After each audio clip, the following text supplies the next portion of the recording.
How do I return items to Temu? Welcome back to the channel. Today I'm going to show you exactly how to return an item on Temu if you're not satisfied with your purchase.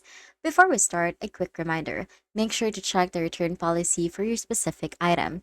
If the return window has already closed, you won't be able to initiate a request, so it's best to act as soon as you receive your package. So first thing, you're going to open your Temu app and then you're going to make sure that you are logged into your account. Now you're going to tap on the U icon at the bottom of the screen right here, and then from there you're going to select your orders.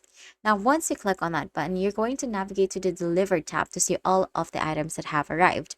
Now from here, you're going to find the specific item you want to send back, and then you're going to tap on return or refund. So make sure that you already have your item listed in the deliver tab. So if you don't have it right here yet, you won't be able to schedule a return. Now you will be asked to specify a reason for the return. Depending on the reason, you might need to upload a photo to share any damage or issues. And then you're just going to have to follow the additional on-screen instructions to select your refund method and how you'll be sending the item back.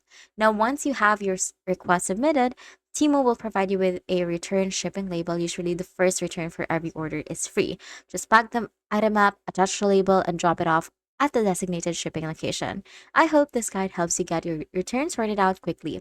If it did, please leave a like and subscribe to the channel for more helpful tips. I'll catch you in the next one.